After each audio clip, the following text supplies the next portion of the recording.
Começando mais um episódio do Fliperama de Boteco, e hoje nós vamos ter mais um diálogo da nossa série sobre Game Devs, nossos queridos desenvolvedores de joguetes. E hoje tem como parceiro aqui o Alisson. Parceiro não, né? Parceiro é outra coisa. Sim. Hoje estamos aqui com o pessoal da Double Dash, o Jandê. Por favor, se apresente e fale seu nome porque eu não sei falar. Opa, eu sou o Jandê, sou artista da Double Dash. E o Lucas Tears, esse eu sei falar por causa da musiquinha lá que até agora há pouco o Marcos estava falando. Não sei se vocês sabem, não sabem na verdade, a gente está gravando pela segunda vez isso aqui, porque deu pau no programa que grava. Então, Lucas, e aí? O Jandê é artista 2D e o Lucas é o game designer e também tem uma pitadinha ali na arte, é isso, né? Isso aí. Os dois fazem parte da Double Dash Studios, não sei se quem tá ouvindo conhece, mas eles já fizeram alguns jogos como Pinhata Blade, Super Stella, é isso? Super Stella é S2 ou é coração? Os dois, na verdade.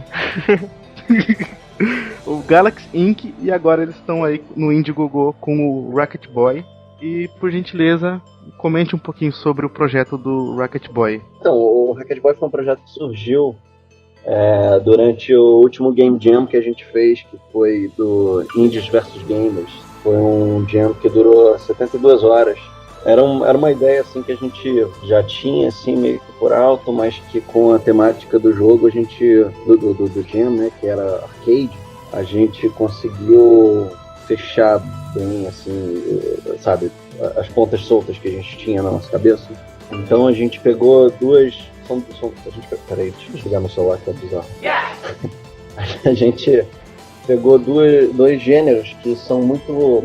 que existem muito, assim, né, no arcade, que é o shoot 'em up e aquele de block breaking, né, que é tipo Arkanoid, esses jogos em que você é uma plataforminha que fica rebatendo uma bola para quebrar todos os blocos. Então o que a gente fez foi misturar, assim, praticamente, né, foi misturar os dois gêneros e fazer esse jogo maluco aí que virou o Rocket Boy. Vocês antes tinham alguma coisa dessa ideia desse jogo ou foi totalmente desenvolvida dentro desse jam? Na verdade, isso era uma mecânica que eu já tinha na cabeça há um bom tempo, né? Que, sei lá, há uns 4 anos mais ou menos, conversando com um amigo meu, programador, ele estava me mostrando os testes que ele estava fazendo. E a gente discutindo em cima daqueles testes acabou gerando a ideia do Rocket Boy. Só que era uma mecânica que eu não sabia como solucionar. Eu ficava pensando em várias formas bem mais complicadas de fazer aquilo funcionar e ficar divertido. Então tudo que eu tinha na cabeça era a ideia de... vamos misturar Block Breaker com Shoot 'em Up, vai ser um rapazinho com uma raquete. A temática não tinha, a mecânica do jeito que ficou, o jeito que ele rebate as bolas dessa maneira mais simples, assim, não tinha, e foi uma coisa que foi resolvida durante o jam mesmo.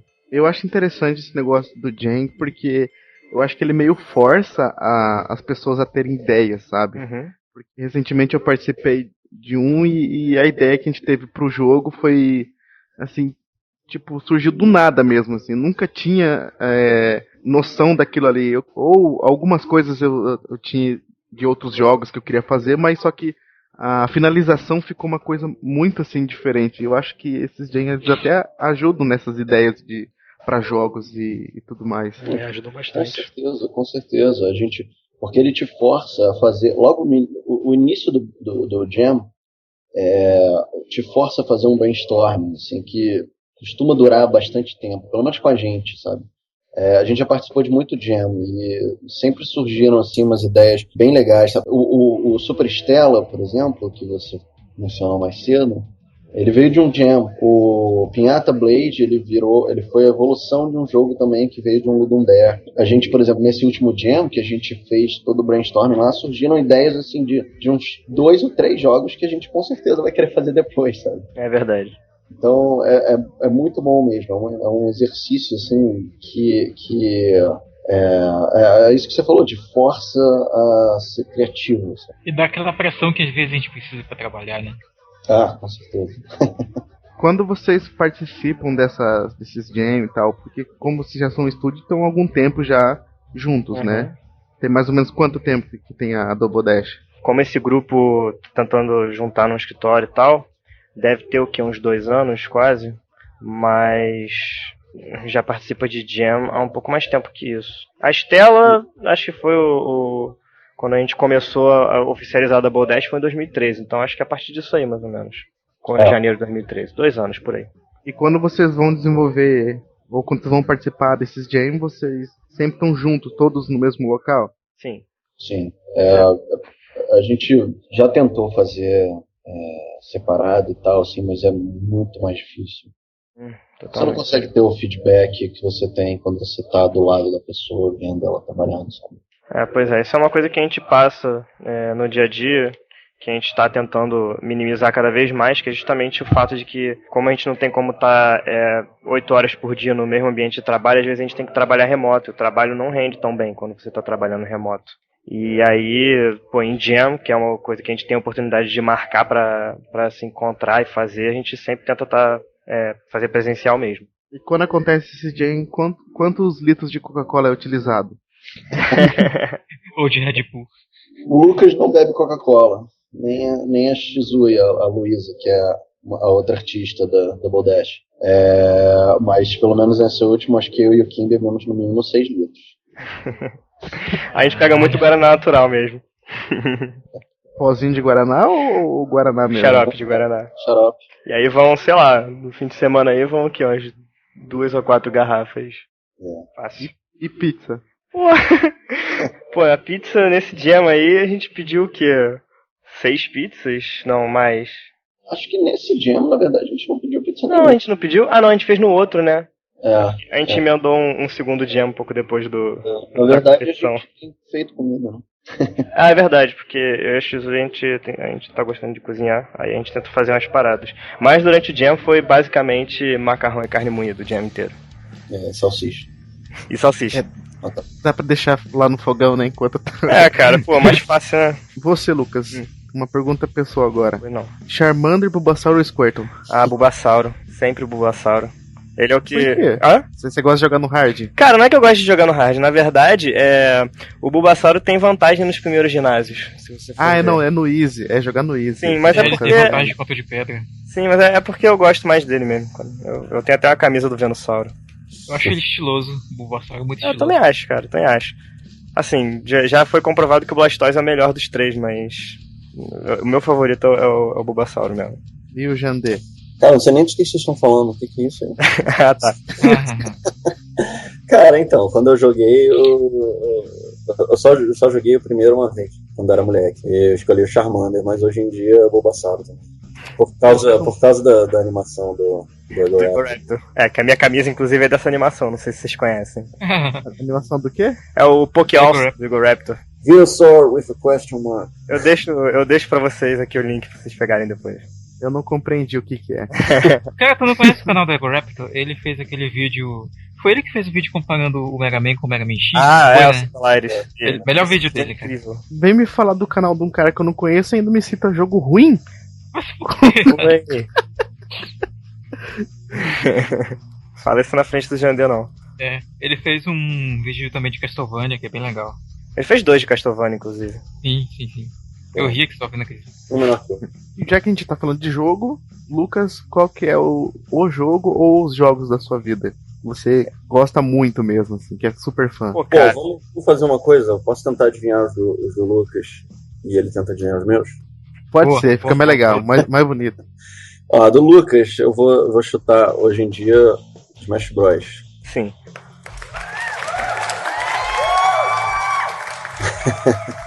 Que romântico, cara. Agora, antigamente, cara, eu vou chutar Wild Guns.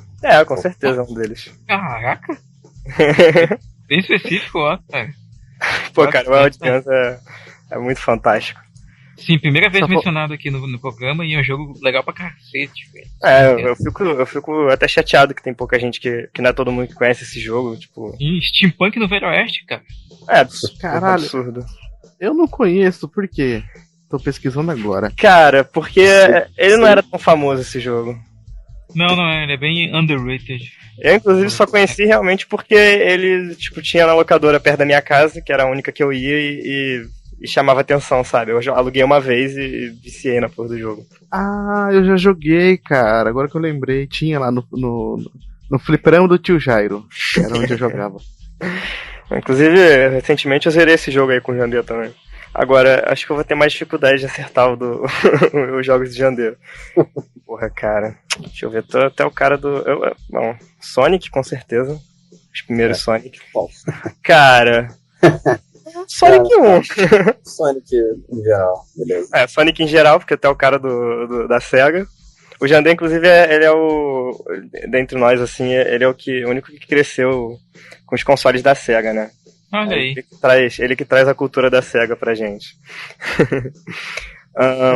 Aqui no Fliperama de Boteco nós tem mais 2 integrantes que eles não puderam participar hoje. Um tá cuidando de um servidor e o outro a gente não sabe o que aconteceu com ele. Acho que, sei lá, morreu, não sei.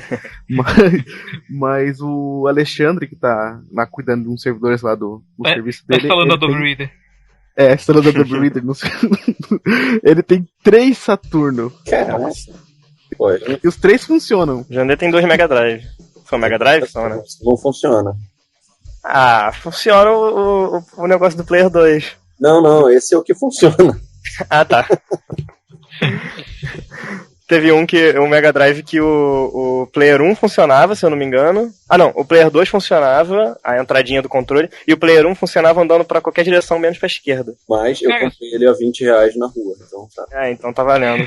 Sabe que uma coisa que eu notei é que vocês dois são, pelo menos até o momento da equipe, são bem retrô, né, sabe? Os jogos preferidos de vocês são jogos lá do Super NES, do Mega Drive e tal. Então, tipo, vocês são fiéis a essa filosofia do retrô, né?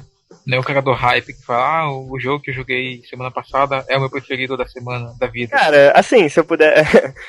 um dos meus jogos favoritos de hoje em dia, ele, embora tenha uma vibe retrô, ele é mais recente, que é o Shovel Knight, né? Sim.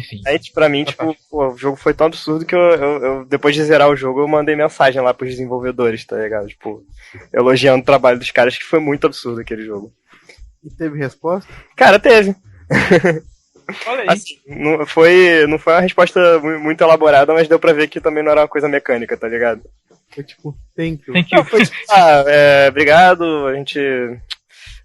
agora eu tenho que ler pra lembrar, mas foi tipo agradecendo o apoio e que eles ficavam felizes quando tinham esse tipo de contato e eles... eu esqueci o resto. Mas era mais ou menos isso, tá ligado? Foi maneiro, assim, foi legal. Tu conseguia realmente... ter alguma resposta, que às vezes tu manda uma mensagem pra esses malucos e nem consegue falar nada, né? Agora, cara, eu não conseguiria chutar outro jogo pro Jandê, não. Além de Sonic, eu acho que Mega Man. Cara, eu diria Mega Man, Sonic e Fantasy Zone, que o Jandê é mega viciado em Fantasy Zone, tem bonequinho do Opa Opa e o cacete, mas isso daí não vale eu chutar esse porque ele já falou, né? Então, isso foi falado no momento que não existiu nessa gravação atual.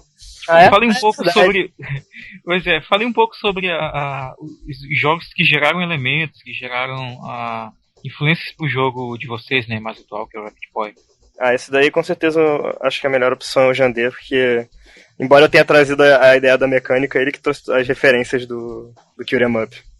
Então, como, né, o jogo já foi pensado como um shoot 'em up, cara, assim que surgiu essa oportunidade, eu pensei em a gente pegar as referências desses shoot 'em ups dos anos 90, tipo o Fantasy Zone, que a gente falou agora, e o Paródios, que eram da Konami, né? Que eram shoot 'em ups assim, completamente nonsense, que os personagens eram completamente... que os inimigos eram bonitinhos e o visual era todo colorido, e umas cores pastel, vibrantes e tal, que eram conhecidos como Cute 'em Ups, inclusive. Que é brincadeira, né, com o nome Shoot 'em Up, só que botando cute, né, que é literalmente bonitinho, assim, fofinho e tal. E aí quando veio a oportunidade disso, eu falei assim, cara, gente, olha esses jogos aqui e tal, porque como o Flock falou, eu que sou cara da SEGA lá, e Fantasy Zone era um jogo da SEGA, inclusive era o Opa Opa, né, que é o personagem chegou a ser mascote da SEGA antes do Alex Kidd, antes do Sonic. E aí mostrei assim pra galera, olha só, pô, vamos fazer o jogo assim e tal, não sei o que, completamente nonsense, olha que maneiro. A gente jogou um pouquinho lá de Fantasy Zone, um pouquinho de paródias, e pô, todo mundo se amarrou, assim, ficou na mesma página e tal. Porque a ideia do Rocket Boy já era bem maluca, sabe? Um garoto voando, rebatendo tiro com uma raquete, sabe? Um cachecol. É engraçado, porque duas coisas que já estavam meio que estabelecidas assim, na ideia inicial do foco eram a raquete e o cachecol, sabe? É verdade. E isso manteve. Então já era uma coisa assim, pô, não, olha só, é tipo, cara, é o Pequeno Príncipe voando e rebatendo tiro. A gente, pô, dá pra fazer nonsense, sabe? E ficou bem legal, a gente ficou muito feliz em trabalhar assim. Além de ficar bonito, sabe? Visualmente bonito, enche os olhos, dá muita liberdade no que a gente vai fazer, sabe? Quando a gente ficou pensando assim, cara, quais vão ser os inimigos e tal, pô, faz um cupcake voador que atira. Beleza, isso encaixa. E tem um negócio que eu falei também, que tipo, pô, Fantasy Zone é um jogo assim que eu curto desde criança, sabe? Eu tinha o Fantasy Zone de Master System, jogava pra caralho. Quando surgiu assim essa oportunidade, sabe, eu pensei assim, pô, vamos fazer isso, vai ser maneiro. Sempre quis fazer um jogo com esse visual, sabe. Falei antes pra vocês, mas apagou tudo, então eu tô falando de novo. Mas o meu apelido no ICQ e na MSN era Opa Opa, né, que é o personagem do Fantasy Zone, aquela navezinha. Já ainda sobre o Fantasy Zone, né, que a versão do jogo de vocês lembra muito o Fantasy Zone que tinha pro PC Engine, cara. Algum de vocês, por acaso, é entusiasta desse console ou daqueles consoles de 16 bits daquela época? Porque a paleta de cores do PC Engine, o TurboGrafx, né, pra quem teve só a versão americana, é muito parecida, né? Sim. Tem esse contraste muito grande de cores e inclusive o próprio PC Engine, ele era um celeiro muito grande, né, pra quem gostava de shoot 'em up, porque tinha pra todo tipo de público. Tinha desde o Fantasy Zone, tinha o próprio Gradius saiu pra ele, o primeiro Parodius também saiu pra ele. Tinha até um shoot 'em up, cara, que chamava Toilet Kids, que eu lembro de ter jogado. O PC Engine, se eu não me engano, ele tinha uma paleta de cores bem parecida com o Master System também. Porque nessa época do 8-bit, quando você compara o Master System com o Nintendinho, sabe, que eles, pelo menos aqui no Brasil, eles competiam, era muito diferente. O Nintendo ele puxava sempre assim lá para os amarelos e pro marrom, tinha uns azuis assim, mas não era tão usado e tal. Você vê um jogo, você compara, sei lá, o Mario 3 com o Alex Kidd, vamos dizer que esses jogos competiam, mas não competiam porque o Mario 3 é muito mais vendido e tal. O Alex Kidd é uma explosão de cores. O Mario, ele é tipo preto e vermelho. O Alex Kidd é vermelho, bege, marrom, azul, tudo assim, todas as cores estouram, sabe, no Master. Se você compara o Fantasy Zone do Master com o Fantasy Zone do Nintendo, porque quando o Nintendo saiu, a SEGA ainda não tinha Master System, né? Então alguns jogos da SEGA chegaram a ser licenciados para Nintendo. Pô, é bizarro, assim, o Fantasy Zone Master tem muito mais cor, é muito mais bonito. Claro que o Nintendo ele tem um charme de visual e tal, ali no pixel art limitado dele, a paleta de cores limitada dele. Pô, isso chega a ser um problema às vezes no Master, porque você vê que tem claramente uns jogos assim que não sabem usar cor, então o jogo fica umas cores horrorosas. Mas eu acho que essa paleta de cores do Rocket Boy foi muito derivada disso, dessas cores assim, que era principalmente que era até inclusive jogo da SEGA, sabe, de fliperama, que tinha umas paletas assim, se você vê, sei lá, Space Harrier, sabe. Space Harrier é muita cor voando na sua direção, assim. Então, os primeiros jogos do Yu Suzuki, eles eram muito assim, sabe? Cores estouradas vindo na tua direção. Era. Tiveram, como o tema era arcade, né? Uma das coisas que a gente fez durante o Jam foi olhar vários jogos de fliperama, sabe? E jogos de fliperama clássicos, assim. O bom desses jogos é que é rápido de zerar, né? Então a gente não precisava nem catar um vídeo pra dar uma jogada. Pois é. Rápido de zerar, rápido de morrer, tipo... O OutRun é um jogo que eu jogo desde criança e eu nunca consegui passar da terceira pista. Dois. Mas OutRun foi um dos jogos que a gente jogou. Foi um dos jogos que a gente olhou assim, cara, olha só que maneiro. Olha esse carro vermelho correndo, esse céu azul que fica mudando, sabe? Você vê que, por exemplo, no Rocket Boy, uma das coisas que a gente fez foi que o céu muda, né? Não sei se vocês repararam, mas você vai jogando e vai ficando de noite, aí depois fica de dia de novo, sabe? Entardece, tem um planeta lá voando que some, aparece de novo e tal. Isso são coisas assim que vem disso, sabe? O Space Harrier, você vai passando de fase e a transição de uma fase para outra, sabe? Não vou dizer que é natural, sabe? Mas ela é bem assim, tipo, tem um fade de um céu pro outro e do fundo para outro, sabe? O OutRun, quando você vai passando das pistas, vai entardecendo e vai ficando de noite. Então veio muito disso, sabe? Tem essas referências, com certeza. Agora, o PC Engine é um videogame assim, que eu não cheguei a jogar muito. Tudo de PC Engine que eu joguei foi mais de emulador mesmo. Eu também só joguei PC Engine pesquisando hoje em dia, assim, coisa em emulador. Não foi uma coisa que eu tive contato na época. Mas infelizmente, né, cara? É difícil, né? É difícil na época, então, tipo, acho que a maioria da nossa geração mesmo foi a partir do momento que tiveram emuladores na nossa disposição. Pois é. Eu nunca conheci alguém que tinha um PC Engine. Cheguei a conhecer alguém que tinha um 3DO. Mas nossa. PC Engine eu nunca vi na vida. Mas esse cara dos 3 Saturnos tem 3DO, inclusive. Nossa. O cara tem tudo, hein? Mas é engraçado você ter falado do PC Engine, porque o PC Engine ele teve uma versão do Fantasy Zone que era misturado com o Space Harrier, que se chamava Space Fantasy Zone, que era basicamente, era Fantasy Zone 1 com aquela vista traseira do Space Harrier. Nossa. Até tem que mostrar esse jogo pra vocês. Imagina as convulsões que devia chegar nas crianças, cara. Pô, quase nada. Mas ele foi lançado, foi cancelado antes de ser lançado, mas o ROM saiu na internet, aí dá pra jogar o jogo inteiro. É bem maneiro, é divertido. Já que a gente tá falando de PC Engine, quais foram, né, os primeiros consoles que vocês tiveram, né? Ou pra quem teve console, né? Assim, que eu me recordo de ter lá em casa foi Nintendinho. E eu ouço histórias de quando meu pai ficou meio bolado com Space Invaders e quebrou o controle de Atari. Mas isso eu não tenho memórias minhas, então, né?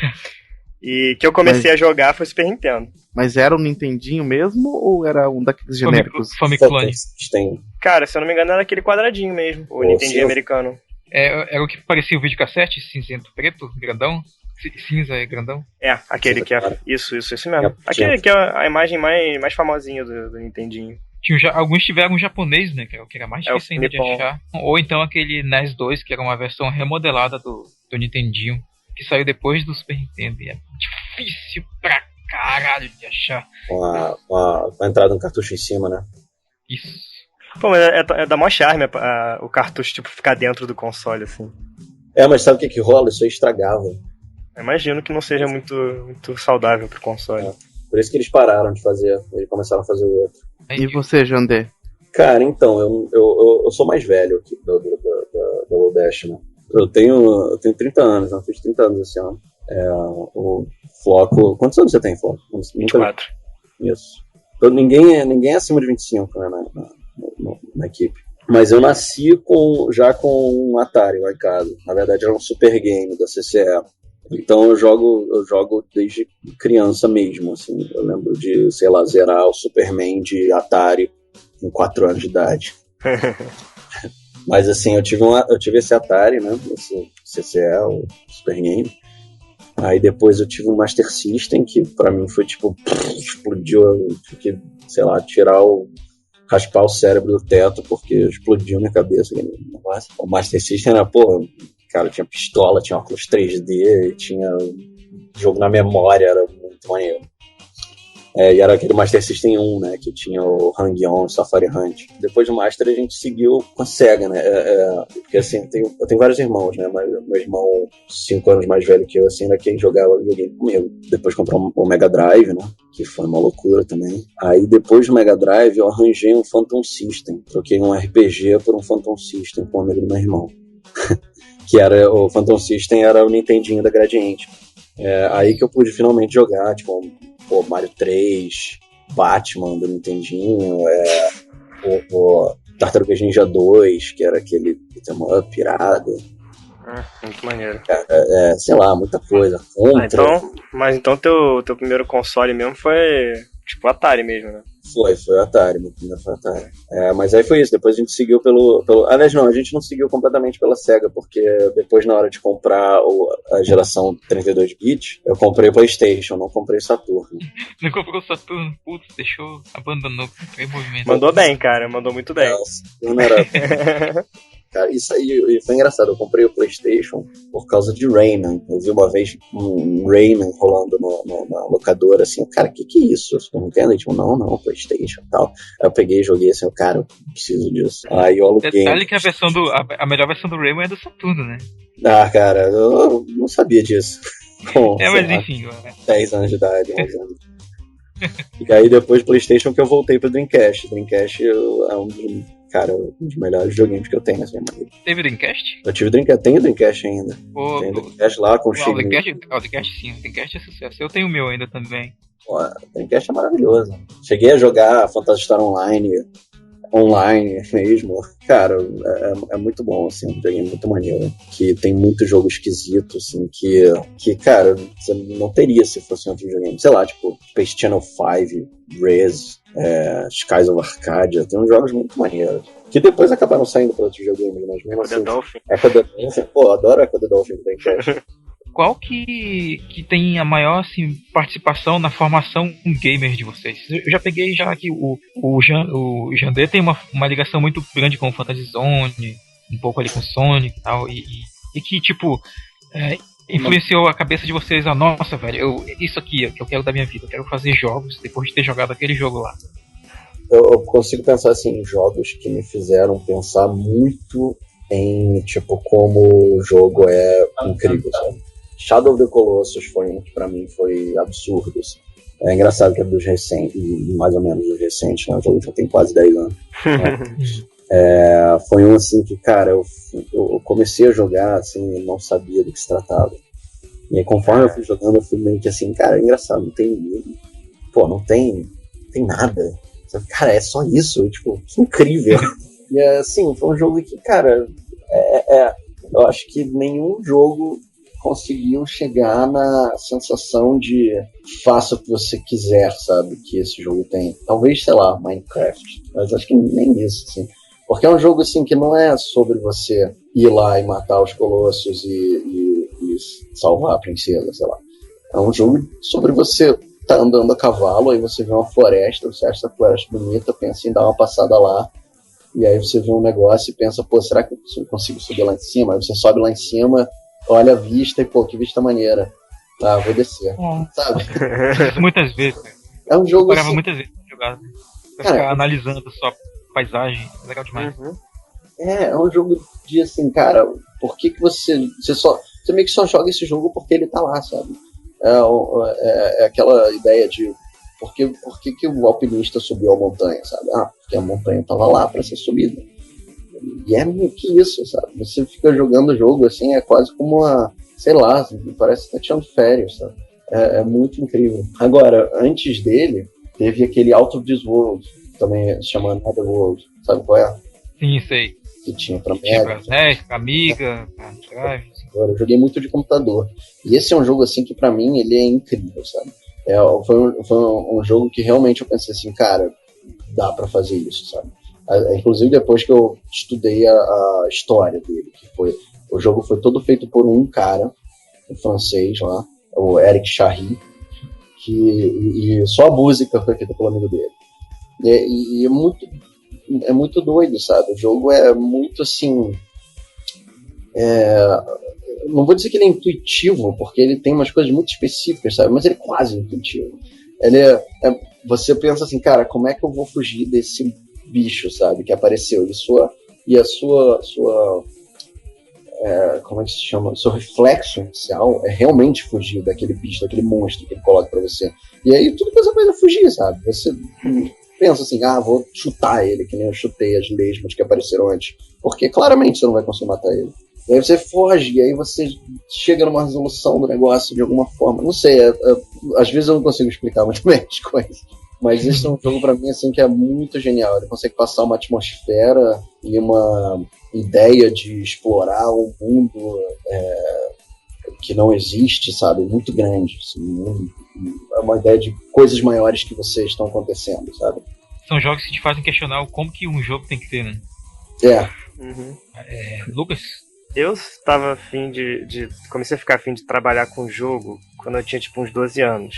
Tanto que meus pais me colocaram num curso de programação aos 13 e foi uma experiência traumática. Mas na época, se eu me lembro bem, eu acho que o que eu ficava mais. O que eu era mais viciado era em RPG. Hoje em dia eu sou mais ligado em jogo baseado em habilidade, né? Tipo, Smash, Dash Force, Meat Boy, Shoot 'em Ups também, pô, tipo, né? São coisas assim mais imediatas, mais reflexo. Na época, com certeza era RPG. Eu jogava muito RPG de Super Nintendo, tipo, além dos clássicos lá, pô, Breath of Fire. Não sei se Zelda se considera um RPG, acho que não. Mas. Action RPG. O Zelda É um action RPG, né? Chrono Trigger, com certeza. Eu também procurava uns mais, sei lá, menos conhecidos, assim, tipo Tales of Phantasia, um que eu gostava pra caramba. Secret of Mana e Terra Enigma, que é o meu RPG favorito do Super Nintendo e não lançou no Ocidente e tal, tipo. Eu conheci ele em emulador. E aí, tipo, cara, eu acho que esses jogos, assim, foram que me deram vontade de começar a trabalhar com o jogo, porque além de eu ficar explorando muito RPG Maker, que era a única ferramenta que eu conhecia que podia fazer isso, né, que servia pra fazer jogo, você podia inventar suas próprias coisas na época, eu também ficava fora do computador brincando eu gostava muito de mestrar RPG, ficava tentando inventar meus próprios sistemas e tal. Então, com certeza acho que foi RPG, embora hoje não seja, acho que foi a influência que me fez começar a trabalhar com o jogo. Qual é como é que se pode falar? Soft House ou desenvolvedora indie brasileira que vocês mais gostam, assim, mais acompanham o trabalho? Assim, o pessoal do desenvolvimento, pelo menos aqui no Rio, né, tipo, na verdade, na maior parte do Brasil, o pessoal é bem unido pelo grupo que tem lá no Facebook, né, a galera do Boteco Gamer, e tipo, sei lá, tem tanto trabalho legal. Por exemplo, hoje em dia, eu tô gostando bastante do trabalho do pessoal da Chimeric, né, que eles estão fazendo o Satellite Rush. Tem a galera da Lenda do Herói, do Mativa, né, que, pô, eu tô interessado em jogar, eu ainda não joguei o jogo, né? Acho que ainda não sei se já tem um demo, alguma coisa, mas ainda não tive chance de jogar. E passei bastante tempo já jogando Knights of Pen and Paper, que é da galera lá da Behold, né? Na época que lançou. Chroma Squad eu ainda não... O Jandê que jogou, eu não. Eu joguei bastante Chroma Squad. Eu não sei dizer, cara, porque cada um faz um trabalho bem diferente, assim, do outro, e sempre sai uma parada maneira. Eu acho que eu acabo não conseguindo escolher um que eu acho mais maneiro, assim. Uma que eu comecei a acompanhar antes de descobrir que era brasileira foi a Joy Mash. Ah, pode crer. Oniken. É bem assim o tipo de jogo que queria fazer, sabe, quando eu vi Oniken. Pô, sensacional, né, cara? É muito bom. Inclusive, eles têm uma pegada assim de fidelidade àquela época, sabe? De Nintendinho e tal, assim, que me agrada muito. Tipo, a gente gosta de coisa antiga, dos jogos retrô e tal, e a gente tem um certo carinho com esse gênero, com esse estilo, mas a gente tenta sempre fazer uma parada, interpretação mais modernizada, assim, do gênero. Eles não, eles se mantêm, a parada é da raiz mesmo, né? A gente sempre coloca cores que aqueles videogames nunca conseguiram fazer, por exemplo, sabe? Uma paleta marcada, trazer um pouco de hoje pro ontem, sabe? Acho que é isso. Futuramente vocês pensam em fazer alguma coisa que nem a galera do Thorin fez? Pegar e sair do 2D, que é o que todo mundo tá mais acostumado aqui no Brasil, e ir pro 3D?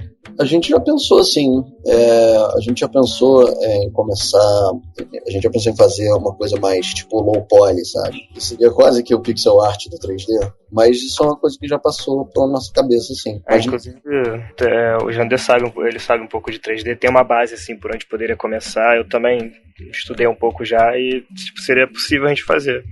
Mas eu acho que, como o Jander disse, é o lance do low poly. Mesmo se a gente fosse puxar pro 3D, a gente acabaria fazendo uma parada simplificada, assim. A gente gosta das coisas simples. Como foram as horas, né, do desenvolvimento lá do Racket Boy, lá do evento que você estava participando, cara? Divertido? Foi temeroso? Foi complicado? Eu achei bem divertido, assim. A gente tá sempre preocupado com o tempo, né? Então, E todo mundo quer que o negócio fique pronto, assim, ninguém fica muito na zoeira, sabe?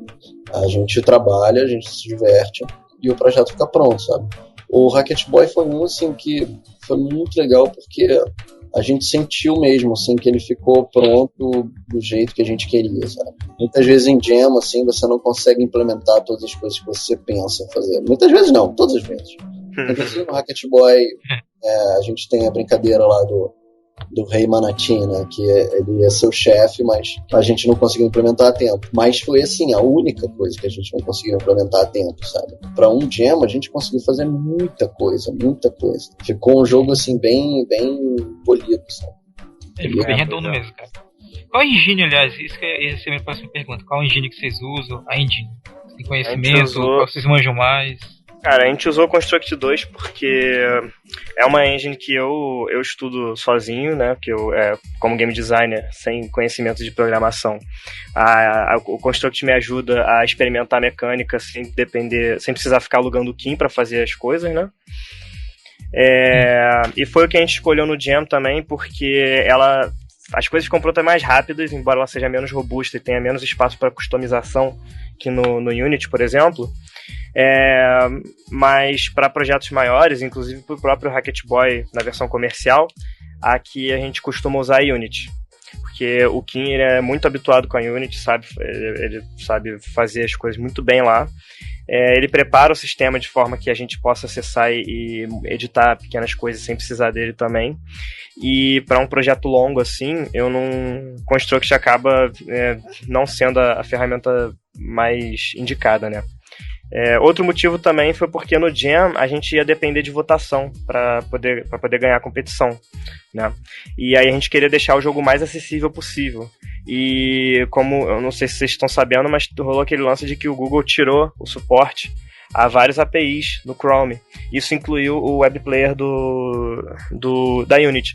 Então nem todo mundo conseguia rodar o jogo se ele fosse exportado para a web pela Unity. Mas o Construct exporta em HTML5, roda em qualquer navegador basicamente, super tranquilo. E aí a gente pensou, é simples de fazer, fica pronto mais rápido, é bom para jogo pequeno e vai ser mais acessível. A gente escolheu o Construct, no caso.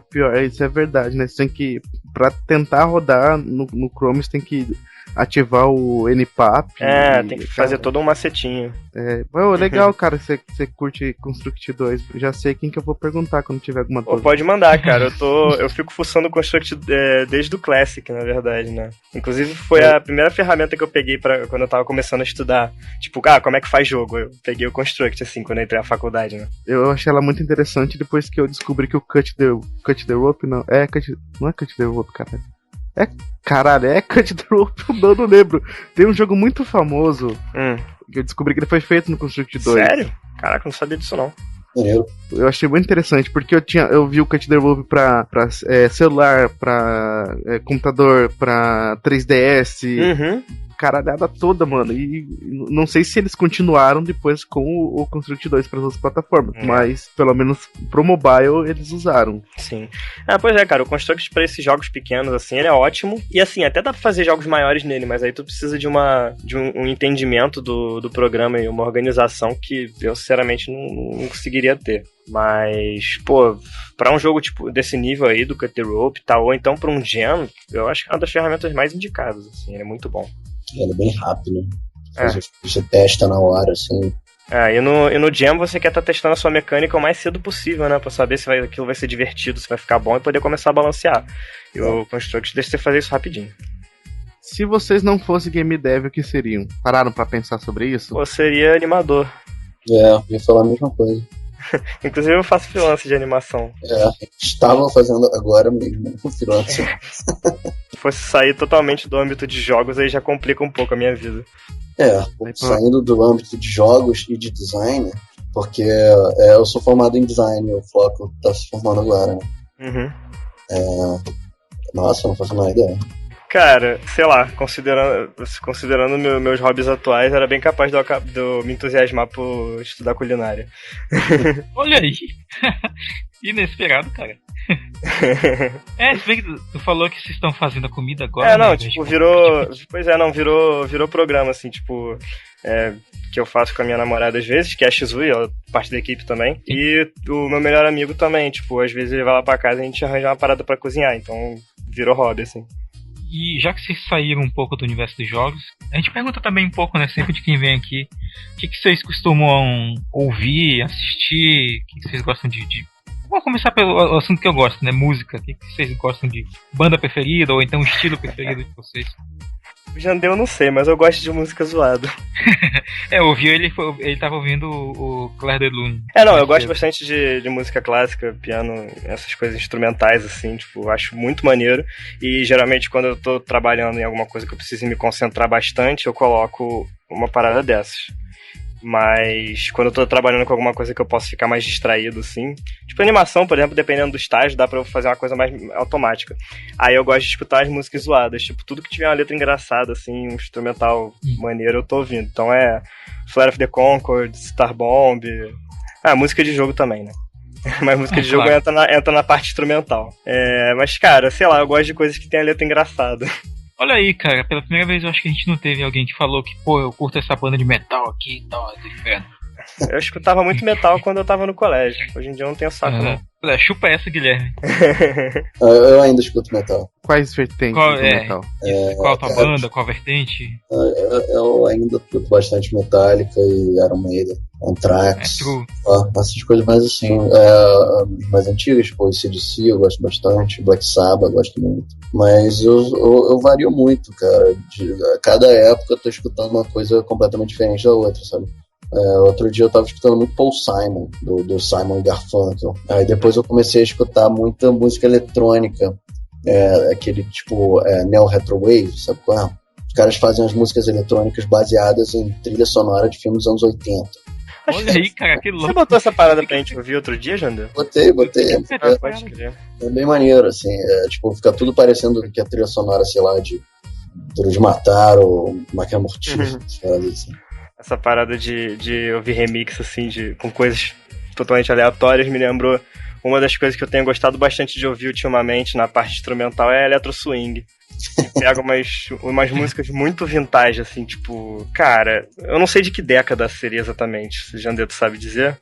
Mas, tipo, vou até deixar o link aqui pra vocês verem. Eles pegam as músicas muito vintage, assim. Eles pegam principalmente aquele postmodern jukebox, que faz versão vintage de música atual, música pop, essas coisas assim, e fazem um remix em cima da parada, fica muito maneiro. O Marcos, ele é tão indie que ele escuta rock indie também. Eu sou o cara da equipe que gosta de indie rock. Eu gosto. Vocês gostam de filme indie também, tipo Kung Fury? Pô, com certeza, né, cara? Inclusive o Jandir tem uma foto de perfil lá no Facebook que ele fez depois de ver Kung Fury. A pistola Light Phaser e meu óculos 3D do Master System. Essa vibe do Kung Fury de filme antigo e tal, foi até uma coisa que a gente usou na propaganda. Não sei se vocês chegaram a ver o comercial que a gente fez do Rocket Boy. A gente fez um comercial anos 80 do Rocket Boy. Vou botar aqui pra vocês. Eu vi, cara. Como que foi essa ideia desse comercial, cara? Cara, foi logo depois que a gente terminou o Jam, a gente pensou, cara, vamos fazer uma propaganda anos 80 e tal, como se fosse uma propaganda de fliperama. Aí eu peguei algumas cenas, assim, de filme velho, sabe? Anos 80 tinha muito filme que tinha fliperama como tema, sabe? Ou que aparecia em algum momento. Aí eu peguei várias cenas, assim, fui montando e depois a gente botou um gameplay ali. E aí jogou por cima um filtro de VHS e tal. Aí eu fiz uma locução lá com um eco, assim, pra parecer uma propaganda velha e tal. Foi bem legal, assim, essa ideia, assim, de trazer o jogo mesmo pro passado, sabe?